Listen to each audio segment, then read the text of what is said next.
ಯೋಹಾನನು ಬರೆದ ಸ್ವಾರ್ಥ ಪುಸ್ತಕ 14ನೇ ಅಧ್ಯಾಯ 1ನೇ ವಚನ. ನಿಮ್ಮ ಹೃದಯವು ಕಳವಳಗೊಳ್ಳದೆ ಇರಲಿ, ದೇವರನ್ನು ನಂಬಿರಿ, ನನ್ನನ್ನು ನಂಬಿರಿ. ಕರ್ತನಲ್ಲಿರುವ ಪ್ರೀತಿಯ ದೇವಜನರೇ, ದೇವರಾಗಿರುವಂಥ ಯೇಸು ಕರ್ತನ ನಾಮದಲ್ಲಿ ಮುಂಜಾನೆ ವೇಳೆ ನಿಮ್ಮನ್ನು ವಂದಿಸ್ತೇನೆ. ಅನುದಿನವೂ ದೇವರಾಗಿರುವಂಥ ಯೇಸು ಕರ್ತನು ನಮ್ಮೊಡನೆ ಮಾತನಾಡುತ್ತಾ ನಮ್ಮನ್ನು ನಡೆಸುವವರಾಗಿ ಇದ್ದಾರೆ.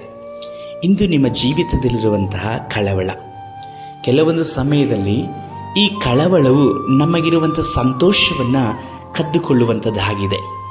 ನಿಮಗೆ ಸಂತೋಷ ಪಡಲಿಕ್ಕೆ ಎಷ್ಟೋ ಸಂಗತಿಗಳಿದೆ, ಆದರೆ ನೀವು ಸಂತೋಷ ಪಡಲಿಕ್ಕೆ ಸಾಧ್ಯವಾಗ್ತಾ ಇಲ್ಲ. ಯಾಕಂದರೆ ನಿಮ್ಮ ಹೃದಯದಲ್ಲಿರುವಂಥ ಕಳವಳ. ಈ ಕಳವಳವು ನಿಮ್ಮಲ್ಲಿ ಅಸಮಾಧಾನವನ್ನು ಉಂಟು ಮಾಡುತ್ತದೆ.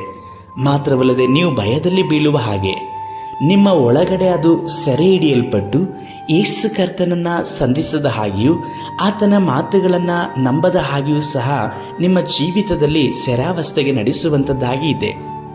ಆದರೆ ನೀವು ಯೇಸು ಕರ್ತನ ಮೇಲೆ ನಂಬಿಕೆ ಇಡುವಾಗ ನಿಮ್ಮ ಒಳಗಡೆ ಇರುವಂಥ ಕಳವಳ ಅನ್ನುವಂಥ ಸೆರೆಯಿಂದ ಕರ್ತನ ಬಿಡುಗಡೆ ಮಾಡುವವರಾಗಿ ಇದ್ದಾರೆ.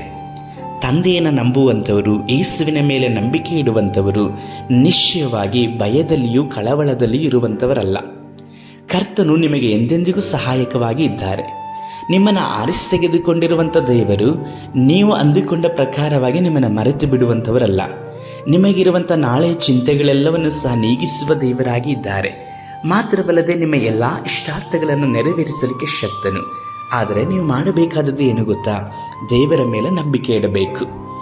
ನಾವು ಭಯದಲ್ಲಿ ಇರುವಾಗ, ನೀವು ಕಳವಳದಲ್ಲಿ ಇರುವಾಗ ಕರ್ತನ ಮೇಲೆ ಇಡಬೇಕಾದಂಥ ನಂಬಿಕೆಯನ್ನು ಮರೆತು ಬಿಡ್ತೀರಾ. ಆಗ ನಿಮ್ಮ ಜೀವಿತವೆಲ್ಲವನ್ನ ಈ ಕಳವಳವು, ಈ ಭಯವು ಆವರಿಸಿಕೊಳ್ಳುವಾಗ ನೀವು ದೇವರ ಸಮೀಪದಲ್ಲಿ ಅಥವಾ ದೇವರ ಮೇಲೆ ವಿಶ್ವಾಸವನ್ನು ಇಡುವುದಕ್ಕೂ ಸಾಧ್ಯವಾಗುವುದಿಲ್ಲ. ಆದರೆ ಯೇಸು ಕರ್ತನು ನಿಮ್ಮ ಭಯ, ನಿಮ್ಮ ಕಳವಳ, ನಿಮ್ಮ ಜೀವಿತದಲ್ಲಿರುವಂಥ ಎಲ್ಲವುದಕ್ಕಿಂತಲೂ ಸಹ ದೊಡ್ಡವರಾದದ್ದರಿಂದ ಅವರ ಮೇಲೆ ವಿಶ್ವಾಸವಿಟ್ಟು ಮುನ್ನಡೆಯಿರಿ. ಕರ್ತನು ನಿಮಗೆ ಸಹಾಯ ಮಾಡುವರು. ನಿಮ್ಮ ಕಳವಳಗಳು ನೀಗಲ್ಪಡುತ್ತದೆ. ಪ್ರಾರ್ಥಿಸೋಣ.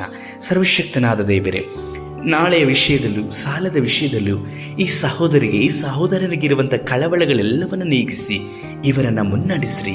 ಯೇಸು ಕರ್ತನ ನಾಮದಲ್ಲಿ ತಂದೆಯೇ, ಆಮೇನ್.